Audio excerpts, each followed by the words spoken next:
오늘 청지기 주일을 맞이해서 제가 여러분과 함께 나눌 말씀은 하나님의 선한 청지기, 이런 제목으로 베드로전서 4장 7절에서 11절 이 말씀을 여러분과 함께 나누도록 하겠습니다.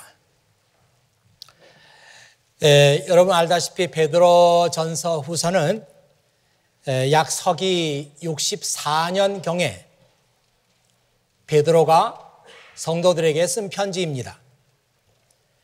64년이면 예수님께서 돌아가신 지 약 30년이 흘러간 그때쯤에 베드로가 성도들에게 편지 쓴 것입니다. 그때 예루살렘의 크리스찬들은 단순히 예수님을 믿는다는 그 이유 때문에 동족 유대인들로부터 심한 박해를 받게 됐고, 이 크리스찬들이 다른 곳으로 피난을 가게 됐습니다. 많이 간 곳이 시리아, 지금의 시리아 땅이었어요. 거기에 안디옥이라고 하는 그 도시는 크리스찬 신자들이 많이 숨어서 살던 그런 곳이었습니다. 그리고 또 한 번의 박해가 있었는데 이것은 로마로부터 박해가 시작된 것입니다. 이 베드로전서가 64년경에 기록이 됐다 그랬는데 아마 여러분이 짐작을 하실지 모르겠습니다. 로마에서 대화재가 발생한 적이 있었습니다. 그때는 네로가 황제로 있었던 때인데 그때가 64년이에요. 그래서 네로는 이 화재 사건의 그 범인으로 크리스찬들을 지목하고 그때부터 모든 책임을 크리스찬들에게 뒤집어 씌우고 크리스찬들을 박해하기 시작했습니다. 그렇게 본다면 이 베드로 전서가 64년경에 기록됐다고 했는데 아마도 그 시기는 로마의 화재 사건이 일어난 후에 대대적으로 크리스찬들에 대한 박해가 진행되고 있을 때에 이 베드로는 디아스포라, 흩어져 사는 크리스찬들에게 이 편지를 쓴 것이다, 이렇게 볼 수가 있겠습니다. 그래서 이 베드로 전서나 후서는 이 디아스포라 크리스찬들, 박해를 피해서 살고 있는 이 크리스찬들에게 위로와 소망을 주는 말씀입니다. 그래서 이 편지를 읽어보면은 많은 그 말씀들이 우리가 얻은 이 구원이 얼마나 그 값진 구원인가, 그런 말씀들이 나오고요. 우리는 어떤 그 고난과 어려움 속에서도 그걸 잘 견뎌내서 끝까지 승리를 해야 합니다. 그리고 우리를 박해하는 모든 세력에 대해서 우리는 담대하게 맞서 싸워야 합니다. 그런 구절들이 많이 나와요. 그때 이 사람들이 숨어 살던 장소가 지금의 터키 지방입니다. 이 터키에 그 많은 도시가 있었는데요. 본도, 갈라디아, 갑바도기아, 아시아, 비두니아, 이런 그 도시들에 많은 크리스찬들이 숨어서 살게 됐어요. 지난 시간에 이어서 오늘도 한번 그 지도를 보면서 야, 이런 지역에 크리스찬들이 숨어 살았구나 하는 것을 여러분 한번 보시죠.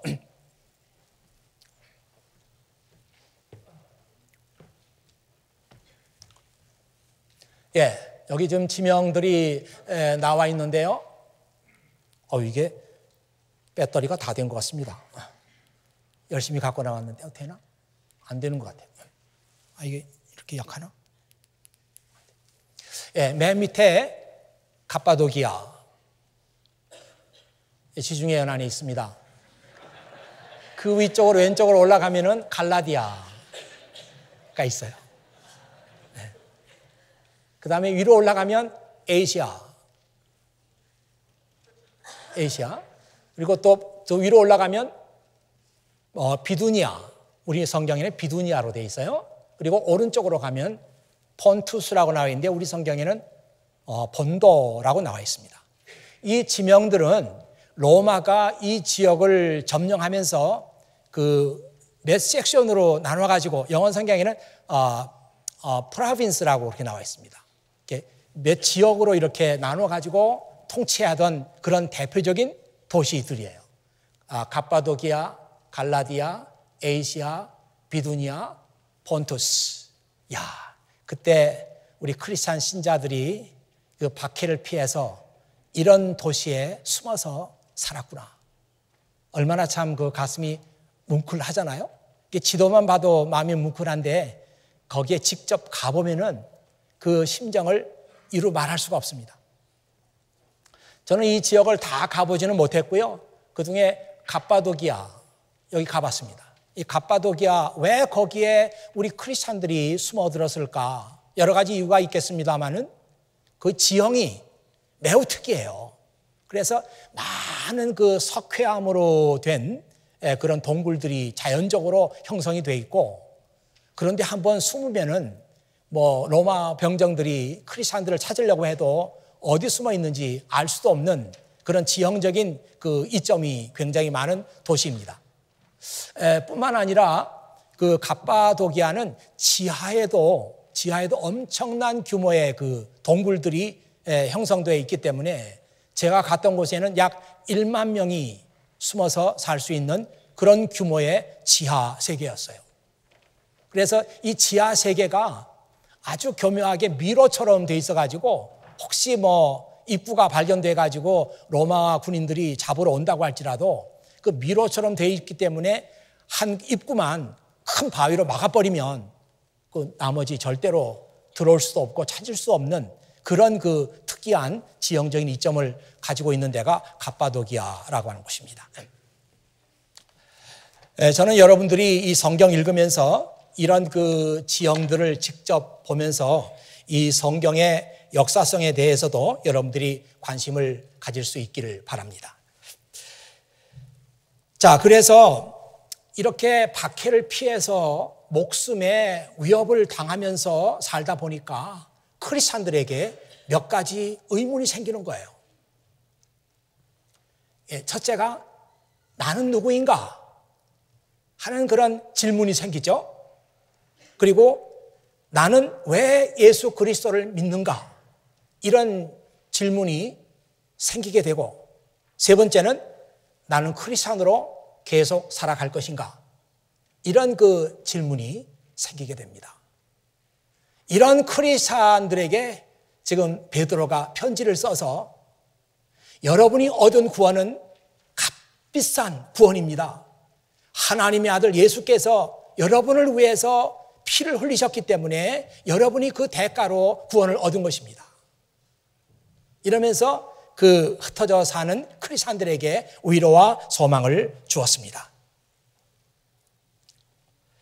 오늘 읽은 베드로전서 4장 말씀이 그런 배경을 가지고 있기 때문에 여러분들이 이런 역사적인 배경을 알고 나서 이제 성경을 읽으면 더 성경 말씀이 잘 들어오고 그리고 이해가 잘 됩니다. 오늘 성경 말씀은 이렇게 시작하죠. 세상의 종말이 가까워 오고 있습니다. 이 세상 끝이 다가오고 있다는 것입니다. 그때 이 크리스찬들은 이 세상의 끝이라고 하는 말을 어떻게 이해를 했는가 하면 예수님께서 오시는 때라고 생각했어요. 예수님께서 오시는 때가 이 세상의 끝이다 이렇게 생각을 했고, 예수님께서 오시면은 모든 문제가 다 해결된다고 봤어요. 로마가 지금 우리를 핍박하고 있지만, 그래서 우리가 하루하루를 불안하게 살고 있지만 예수님께서 다시 오시면 이런 불안도 다 끝이 난다.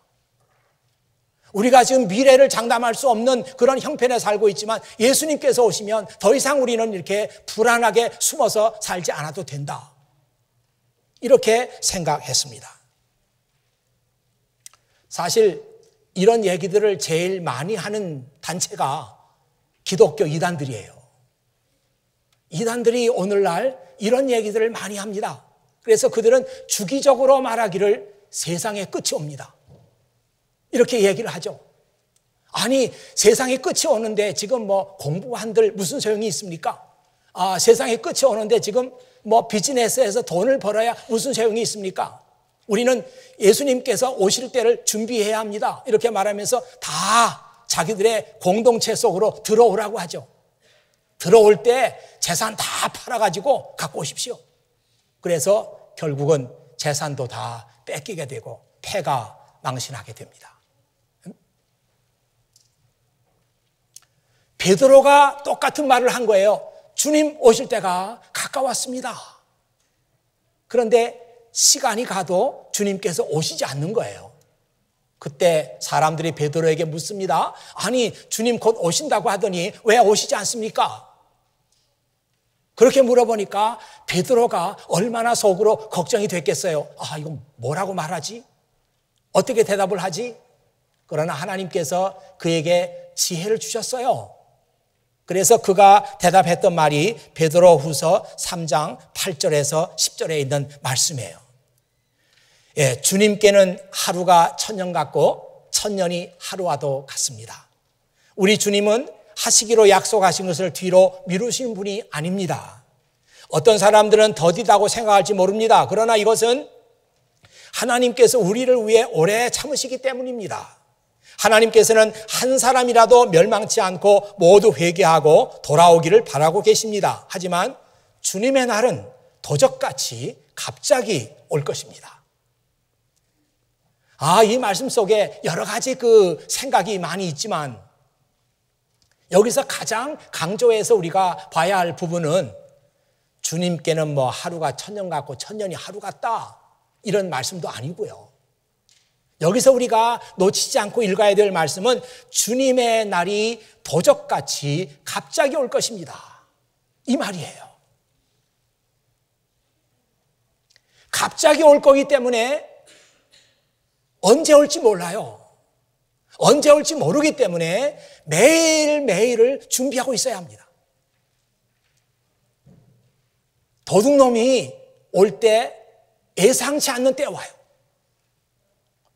뭐 시간을 예고해주고 내가 갈 것이다 이런 좀 도둑이 있긴 있는데 많지는 않아요. 대개는 그냥 예상치 않는 때에 갑자기 들어가서 물건을 훔쳐갑니다. 그와 마찬가지로 우리 주님도 우리가 예상할 수 없는 때에 갑자기 올 것입니다. 그러므로 우리는 깨어 있어야 합니다. 매일 준비하고 있어야 됩니다. 내일 오더라도 내가 준비가 돼 있어야 합니다. 아니, 내일이 아니고 오늘 오시더라도 내가 준비하고 있어야 합니다.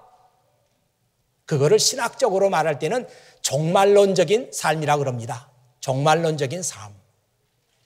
항상 주님 언제 올지 모른다 하는 우리 마음속에 긴장감을 늦추지 않고 살아가는 삶을 종말론적인 삶이라고 그래요. 예. 저는 오늘 이 말씀 읽으면서 특별히 그 청지기 주일을 맞이해서 이 말씀이 우리에게 참 적합하다 이렇게 생각하는 것은 이 청지기라고 하는 그 청지기의 삶의 밑바닥에는 이 종말론적인 삶에 대한 이해가 있습니다. 아니 주님 언제 오실지 몰라 아니면 안 올지도 모르지 이런 생각을 하는 사람에게서는 청지기 정신을 찾을 수가 없어요. 그래서 오늘 저는 이 말씀을 여러분과 함께 나누고 싶은 것입니다.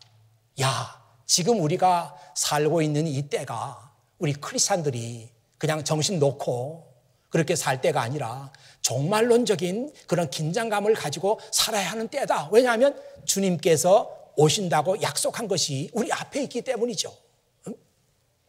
언제 올지 모른다. 그래서 항상 긴장감을 늦추지 말아야 된다. 이것이 이 시대를 살아가고 있는 우리 크리스찬들의 삶의 방식이 되어야 된다. 오늘 성경 말씀 읽어보면은 그러면 어떻게 하면 우리가 종말론적인 그런 크리스찬의 삶을 살 수 있느냐? 3가지를 얘기하고 있어요. 첫 번째 얘기가 무슨 얘기인가 하면 정신을 차려서 기도하라. 정신을 차려서 기도하라. 그렇게 나와 있어요. The end of the world is coming soon. 이 세상의 끝이 머지않아서 옵니다. 곧 옵니다. Therefore, be honest and disciplined in your prayers. 그래서 여러분들은 정직하고 성실하게 살아야 할 뿐만 아니라 여러분들의 기도 가운데서 디스플린을 받아야 합니다. 여러분은 기도를 통해서 훈련을 받아야 됩니다. 이렇게 나와 있어요. 이 종말론적인 삶을 사는 데 있어서 다시 말하면 이 시대에 어떤 방식으로 우리 크리스찬들이 살아갈 것인가? 성실하고 정직해라. 그리고 기도해라. 기도는요. 물론 기도에 대해서 여러 가지 데피니션이 많이 있을 수 있지만 기도는 하나님과 우리가 소통하는 것입니다. 커뮤니케이션 하는 거죠. 기도는 하나님과의 소통이에요. 지금 이 세상에서도 이 소통이라는 단어가 매우 중요한 시대적인 언어입니다. 이 시대를 살아가는 우리 크리스찬들에게도 이 소통이라고 하는 커뮤니케이션이라고 하는 단어는 매우 중요한 거예요. 그러니까 이 시대를 살아가는 우리 크리스찬들이 하나님과 소통하지 못하고 하나님과 소통이 끊어진 채 살고 있다면 이것은 이 시대를 살아가는 우리 크리스찬들의 바람직한 삶이 아니라는 것이죠. 소통은 하나님과 마음을 통하는 것입니다. 하나님과 마음을 통해야 하나님의 생각을 알 수 있어요. 하나님의 뜻을 알 수 있습니다. 내가 하나님과 기도를 통해서 소통하니까 하나님께서 이렇게 말씀하시고 너는 이렇게 살아가야지 않겠느냐. 하나님의 생각을 우리가 알게 되는 거예요. 그래서 그 생각에 맞춰서 살기 시작합니다. 그래서 디스플린드란 말이 그래서 나온 거예요.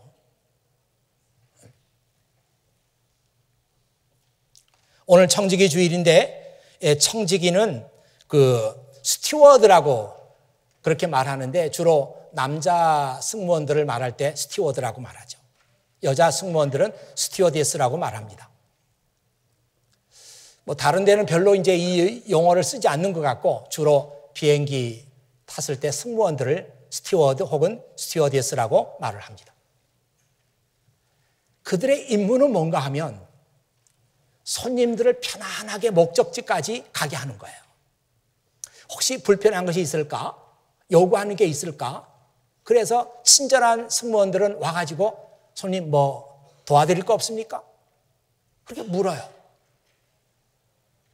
필요한 게 있는데 승무원이 보이지 않습니다. 그러면 옆에 있는 승무원 부르는 그 벨 버튼이 있어요. 그걸 누르면 불이 켜지면서 언제 받는지 승무원이 달려옵니다. 그래서 도와주는 거예요.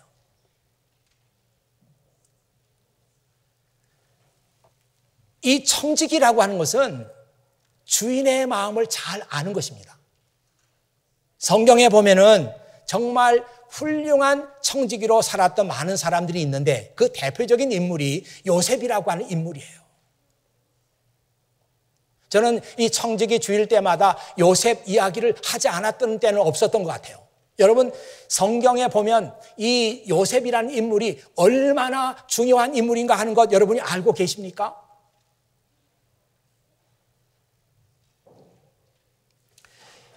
창세기가요 50장까지 있어요.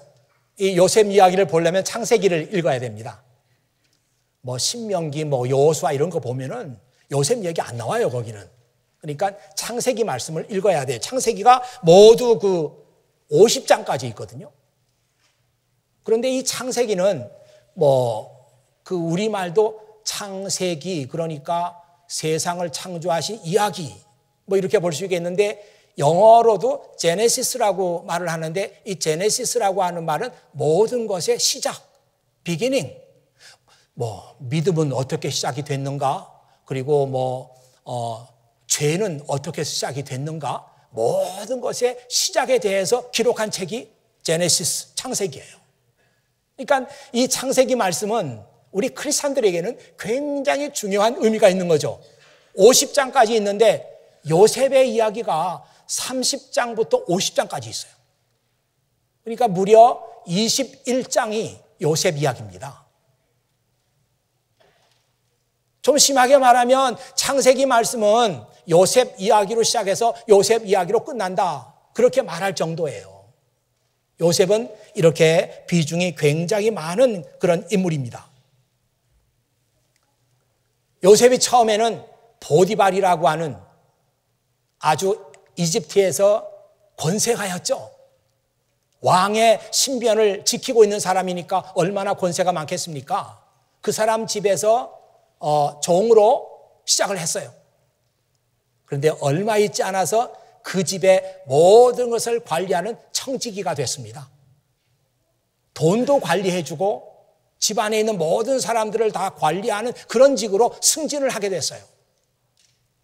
근데 그가 왜 그런 승진을 하게 됐는가 하면 주인의 마음을 잘 알았기 때문이에요. 주인은 요셉을 볼 때마다 아주 만족했어요. 야, 그가 하는 일이 내 마음에 든다. 그래 만족했습니다. 하나님께서 요셉을 위해서 가고 계시는 그 계획은 거기서 끝나지 않아요. 하나님께서 하나님의 방법으로 보디발의 집에 많은 재산을 관리하게 하신 하나님께서는 이제 그 다음 단계로 이집트라고 하는 한 나라를 요셉으로 하여금 경영하도록 만들죠. 그 얘기는 다 하진 않겠어요. 제가 이 성경 말씀 읽으면서 그 참 감동적인 구절 하나가 있는데 창세기 41장 41절에 있는 말씀이에요. 바로가 요셉에게 이렇게 말합니다. 이제 나는 그대에게 이 나라를 맡길까 하오. 하면서 자기 손에 꼈던 반지를 빼서 요셉의 손에다가 직접 끼워줘요. 나는 그대에게 이 나라를 맡길까 하오. 얼마나 참 감격적이에요. 근데 하나님의 계획은 거기서 끝나지 않아요. 이제 이집트라고 하는 나라를 경영하게 하신 하나님께서는 이 세상을 경영하도록 요셉을 사용하십니다. 요셉이 이렇게 성공할 수 있었던 비결은 소통을 잘했습니다. 보디발도 요셉과 만족했고 바로도 요셉과 만족했습니다. 그런 소통을 잘했어요. 오늘 성경 말씀 속에도 예수님께서 다시 오실 때를 살아가는 우리 크리스찬들이 하나님과 소통해야 된다. 하나님과 소통이 끊어진 사람은 이 시대를 살아가는 크리스찬이라고 볼 수 없다. 그렇게 말하면서 Be honest and disciplined in your prayers. 여러분들의 기도 생활을 통해 가지고 하나님과 더욱더 훈련받는 그런 사람들이 되십시오. 이것이 이 시대를 살아가는 크리스찬의 삶의 방식입니다. 이렇게 말하고 있어요. 여러분, 참 이 말씀이 여러분들에게 특별한 의미로 들려지기를 바라요.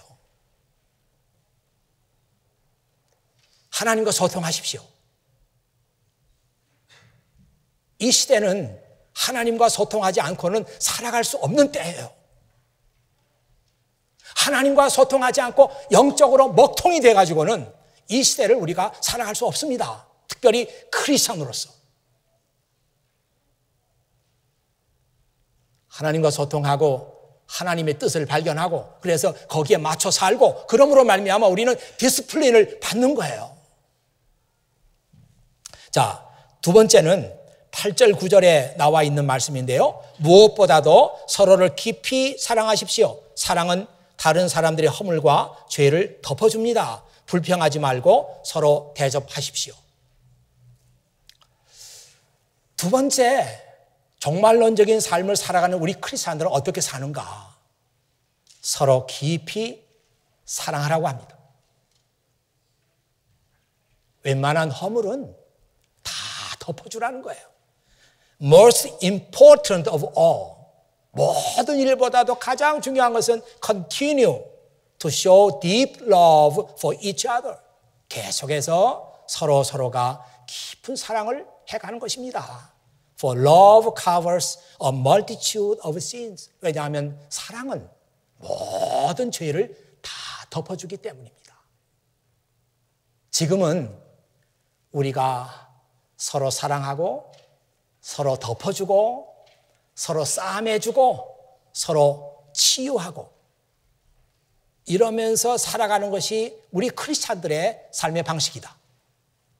반대로 하면 작은 것도 크게 부풀리고 들춰내고 서로 상처를 주고 서로 미워하고 이것은 종말론적인 삶을 살아가는 주님이 오실 때가 멀지 않았기 때문에 그때를 준비하는 성도의 삶이 아니다. 이렇게 지금 말하고 있는 거예요.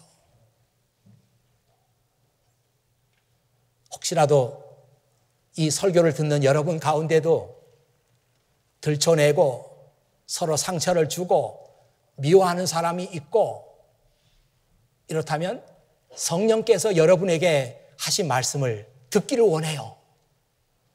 제가 하는 말이 아니라 성령께서 여러분에게 주시는 말씀이 되기를 원합니다. 지금은 서로가 모든 것을 덮어주고 서로 껴안고 함께 치유하면서 그렇게 살아가야 할 때다. 많은 크리스찬들이 이 말씀을 들었으면 좋겠습니다. 여러분도 이 말씀을 듣고 한국에 있는 많은 교회들도 이 말씀을 들었으면 좋겠어요. 그렇지 않기 때문에 우리가 얼마나 하나님의 영광을 욕되게 하고 하나님의 영광을 가리는 그런 일을 우리가 계속하고 있습니까? 세 번째는 10절, 11절에 나와 있는데요.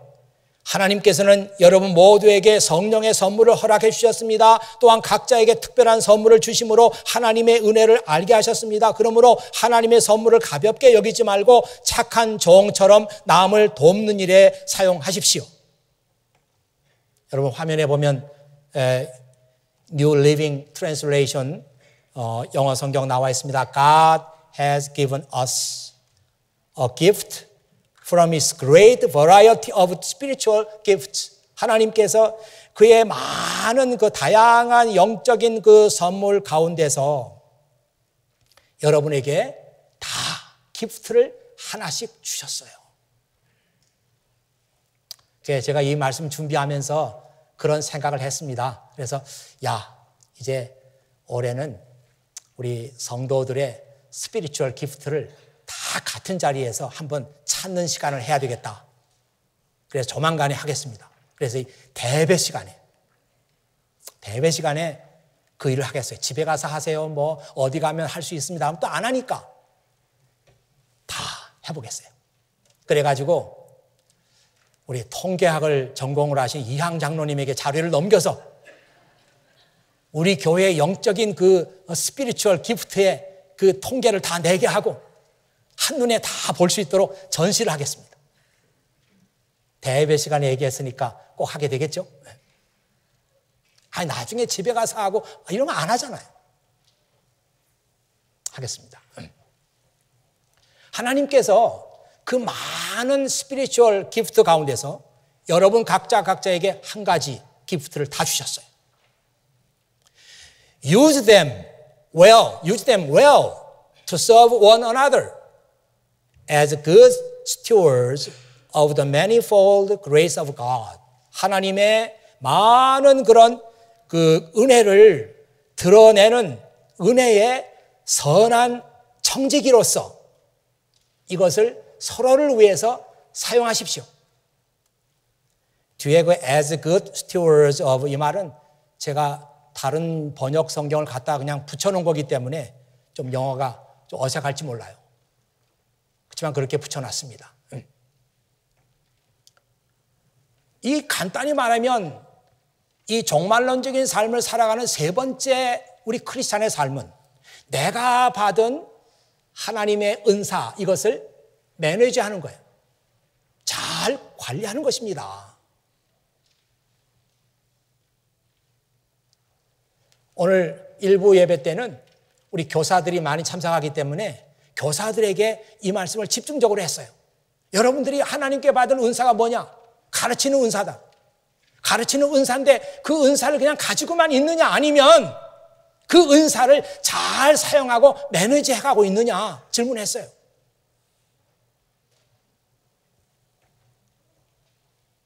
요즘에는 그 매니지먼트라고 하는 단어가 또 중요한 그런 단어가 되고 있죠.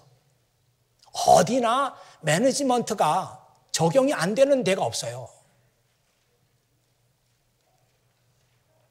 그 매니저, 어디서나 그 매니저의 역할이 굉장히 중요하잖아요.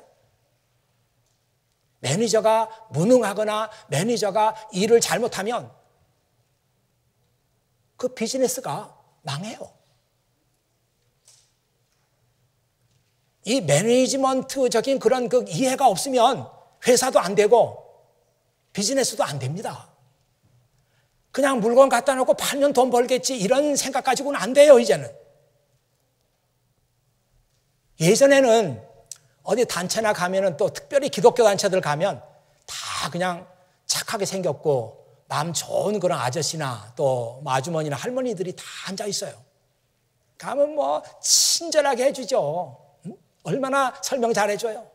얼마 전에도 기독교 학교에 뭐 갈 일이 있어 가보니까 아이고 할머니 한 분이 나와가지고 그렇게 친절하게 붙어가지고 그냥 다 얘기해주고 그래요.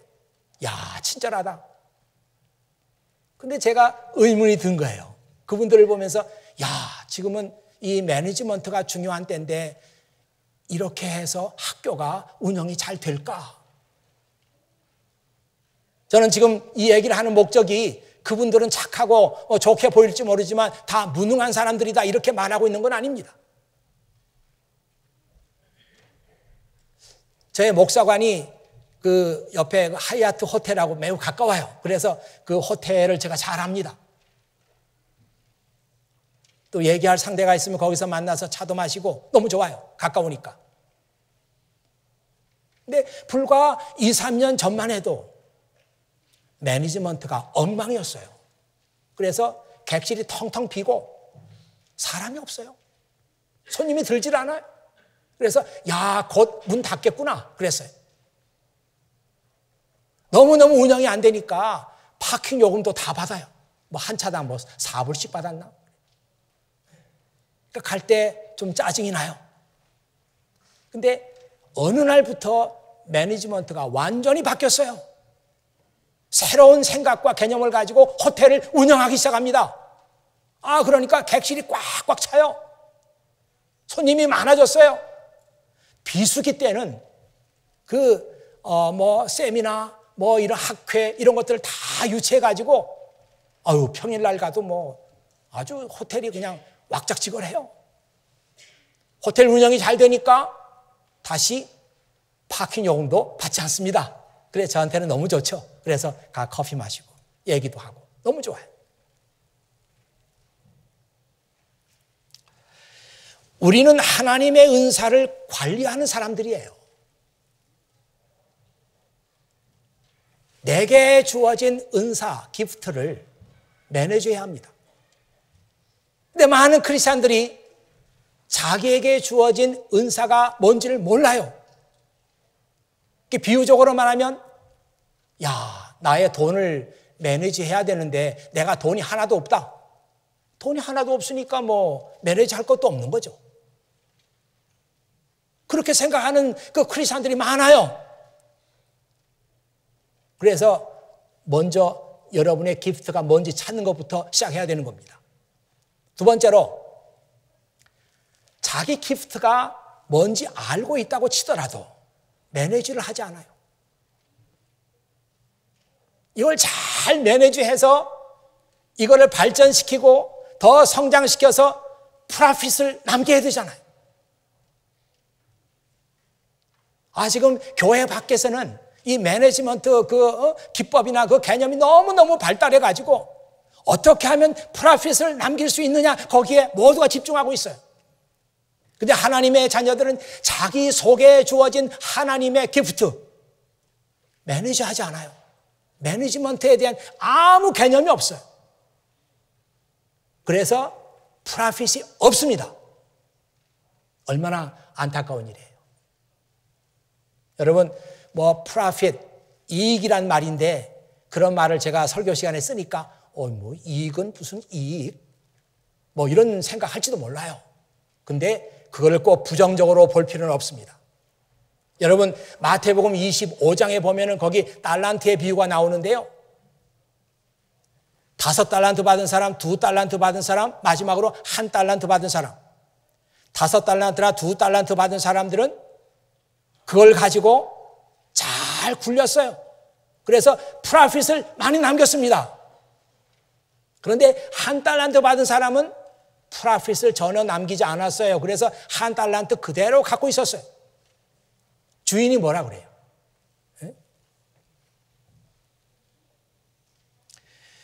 You wicked and lazy servant. 너 악하고 게으른 종아. 왜 내가 준 1달란트를 그대로 갖고 있었느냐? 오늘 여러분에게 적용하면 하나님께서 여러분에게 스피리추얼 기프트, 영적인 은사들을 다 하나씩 줬는데 왜 그것을 1년이 지나고 2년이 지나고 5년이 지나도 그대로 가지고 있느냐?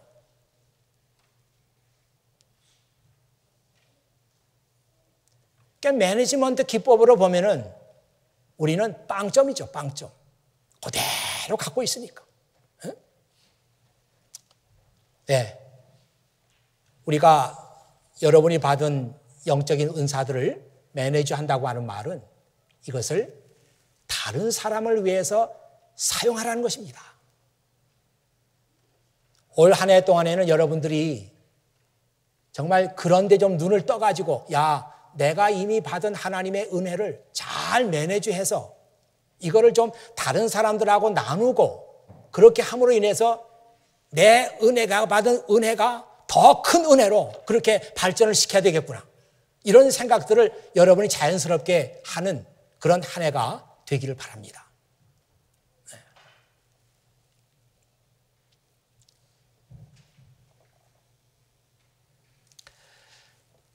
이 마태복음 25장에서는 이 악하고 게으른 종아 그러면서 그걸 뺏어서 다른 사람에게 주라 그렇게 말하고 이 사람은 바깥 어두운 데로 내쫓으라 그렇게 말하죠. 예, 세상에서도 무능한 매니저는 쫓겨납니다. 마찬가지로 하나님의 은혜의 세계에서도 그걸 매니지할 줄 모르고 무능한 사람은 더 이상 하나님의 일을 맡길 수가 없어요. 이것이 오늘 이 청지기 주일을 맞이해서 하나님께서 이 교회가 함께 나누기를 원하는 것입니다. 어떻게 우리가 이 은사를 사용할 수 있을까? 11절에 그 이그젬플이 잘 나와 있어요. 말씀을 전하는 사람은 하나님의 말씀만을 전하는 사람이 되십시오. 이게 하나님의 말씀을 전하는 은사를 받은 사람이 그걸 매니지할 수 있는 방법이에요. 하나님의 말씀을 전하는 사람은 하나님의 말씀만을 전하는 사람이 되십시오. Do you have the gift of speaking? 당신은 설교할 수 있는 기프트를 받았습니까? Then speak as though God himself were speaking through you. 하나님께서 당신을 통해서 말씀하시는 것처럼 설교하십시오. 근데 이 말씀은 다른 번역 성경에서 보면은 더 심오하게 번역이 되어 있습니다. 이렇게 나와 있죠. If anyone speaks, 어떤 사람이 설교한다면 let him speak as the oracles of God. As the oracles of God. 이 oracle이라고 하는 말은 하나님께로부터 직접 받은 것입니다. 그러니까 뭐 어려운 말로 신탁이라고 말하죠. 오라클, 신탁. 하나님께서 너 이거 내가 준 말씀이다. 딱 안겨주는 게 신탁이에요. 설교하는 사람은 신탁을 받은 걸 가지고 하라는 거예요. 아, 그러니까 참 굉장한 그런 그 말씀이죠. 심오한 말씀이에요. 야, 내가 주일마다 단위에 올라가서 설교하는데 너 30분, 40분 그 시간에 너 뭘 얘기할 거냐? 너 어디 나가서 뭐 사고 당한 거 얘기할 거야? 아니면 뭐 책 읽은 거 얘기할 거야? 난 너한테 그런 얘기 한 적이 없어. 내가 너에게 준 the oracle,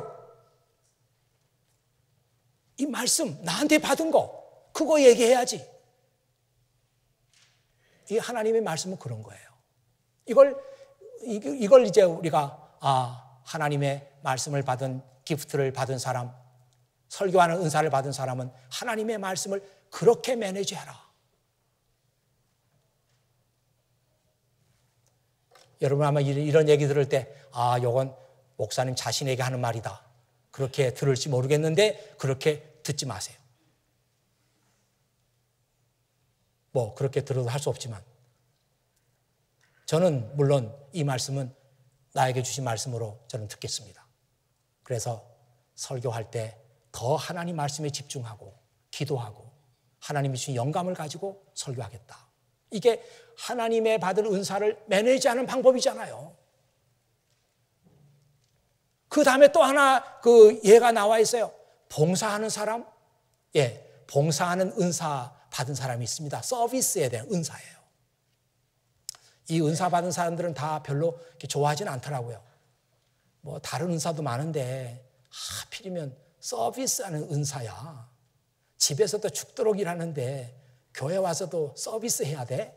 뭐 이런 그 생각을 많이 해요. 아, 얼마나 퇴폐적인 생각입니까? 잘못된 생각이에요. 성경에는 이 서비스를 아무나 할 수 없다.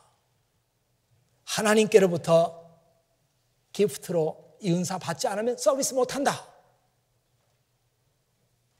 그러니까 지금 여러분들 여기 봉사하는 사람들 많아요. 제가 알고 있어요. 뭐 여기저기 각 분야에서 교회를 위해서 애쓰고 봉사하는 사람 많습니다. 눈이 오면은 눈 치워요. 미끄러울까 또 소금 뿌려줘요. 오늘 아침에도 소금 누가 다 뿌렸다고요. 누가 뿌려요? 누군가가 그 일 뿌릴 사람이 있어요. 또 밀 프로그램 가면은 많은 사람들이 와서 자원자와로서 봉사해요. 토요일 날 그 시간에 그 사람은 할 일도 없나? 영화 구경도 안 가나? 그 사람은 뭐 약속도 없나? 열심히 와서 또 봉사하는 거예요. 교회 안에 마찬가지입니다. 오늘도 이제 끝나고 나면 점심을 먹습니다. 희망을 가지세요. 점심을 먹습니다. 오늘 점심은 진짜 맛있다고 그러던데요. 거기에 그냥 제가 배가 고파서 얘기를 못 하겠습니다. 그 좋은 게 잔뜩 들어갔대요. 맛있을 거예요. 그 누가 했어요? 누가 봉사한 사람이 있었어요. 그냥 뭐 점심이 딱 생긴 게 아니고 누가 했어요.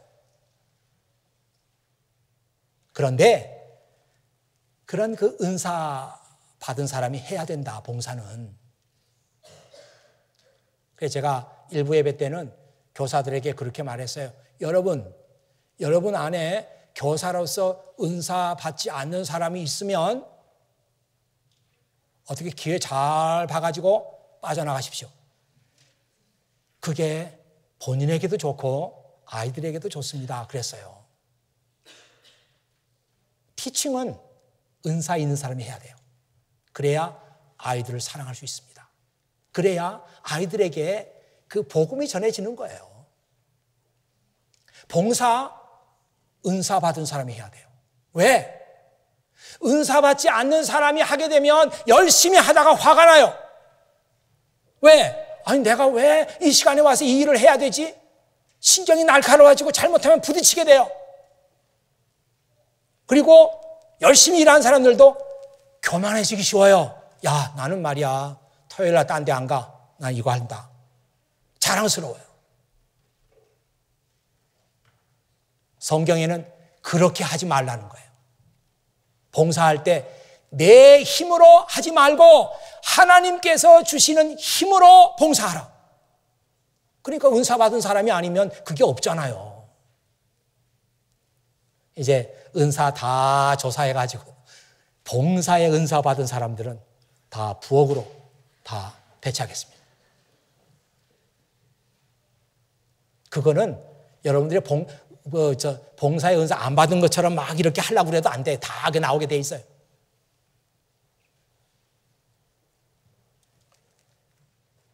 하나님이 주시는 힘으로 봉사해야 교만해지지 않고 지쳤단 말이 안 나와요. 지쳤단 말이.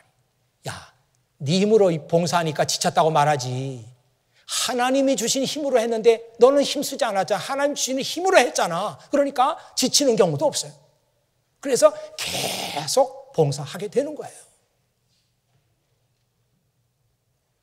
두 가지 이그젬플을 성경에서 얘기했습니다.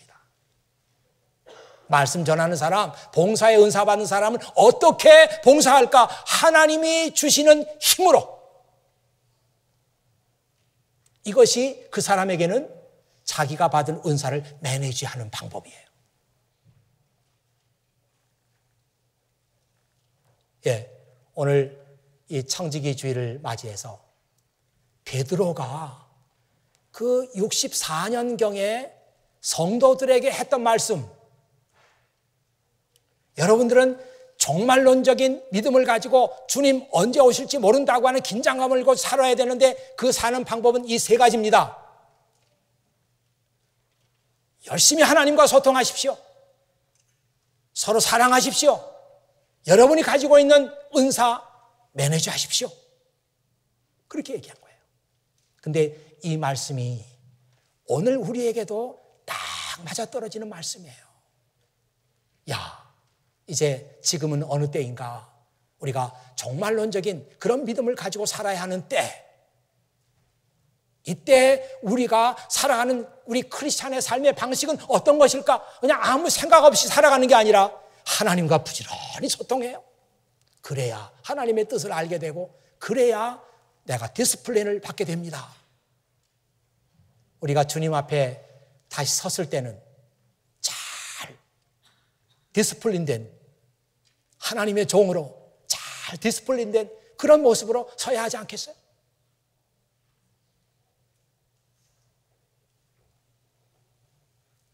그리고 서로 사랑하십시오. 웬만한 것은 다 이제는 덮어주고 치유하고 감싸주고, 이것이 우리가 지금 살아가야 되는 삶의 방식입니다. 그리고 내가 받은 은사 그냥 가지고 있지만만, 저는 참 그런 친구들 많이 봤어요. 내가 그냥 뭐 힘이 딸려가지고 누구에게 이 일을 좀 부탁했더니 너무 잘해놓은 거예요. 너무 잘해놨어요. 감탄했어요. 내가 웬만하면 감탄 안 하는데 감탄했어요. 그게 뭐예요? 이 사람이 그 은사가 있었던 거예요. 근데 그냥 가지고 있었죠. 그런 사람이 여기 부지기수예요. 부지기수. 여러분 가운데 찬양을 잘하는 사람이 없겠어요? 근데 가지고 있잖아요. 쓰지 않잖아요. 여기에 봉사하는 은사가 꼭 일하는 사람, 그 사람만이겠어요? 근데 여러분 쓰지 않잖아요. 여기 성경을 잘 알아가지고 다른 사람에게 가르칠 수 있는 그런 은사가 있는 사람이 없겠습니까? 근데 가지고만 있잖아요. 이건 종말론적인 신앙을 가진 사람, 우리가 가질 태도가 아니다. 우리가 주님 앞에 섰을 때, 야, 너 좀 잘 좀 멋지게 살아보라고 내가 은사를 많이 줬는데 너 그거 하나도 사용하지 않고 그대로 가지고 있었구나. 그런 모습으로 우리가 발견되면 되겠어요. 예, 오늘 청지기 주일에 참 베드로를 통해서 우리가 너무나 귀한 말씀을 들었습니다. 이 말씀이 이제 여러분의 생각을 좀 바꿔나갈 수 있는 그런 말씀이 되기를 우리 주님의 이름으로 축원합니다. 기도하겠어요. 아버지 하나님 감사합니다. 오늘도 아버지 하나님께서 저희들을 사랑하시며 청지기 주일을 허락하시고 또 우리에게 귀한 말씀을 주셨습니다. 이 시대를 너희가 어떤 모습으로 살아가야 할 것인가 하는 것을 주님께서 친히 말씀해 주셨는데, 사랑하는 모든 자녀들이 이 말씀을 귀하게 듣고 한 사람도 이 말씀을 흘려 듣지 않고 이 말씀을 마음판에 새기게 하시고, 또한 성령께서 이 시간 친히 그 사람에게 다시 한번 이 말씀을 컨펌 해주시고, 그래서 이 말씀이 하나님께서 나를 바꾸시기 위해서, 하나님께서 나를 더 아름다운 사람으로 만드시기 위해서 주신 말씀으로 받아들일 수 있는 그런 은혜, 아버지 하나님께서 허락해 주시옵소서. 이 모든 말씀을 우리 구주 예수 그리스도의 이름으로 기도하옵나이다. 아멘.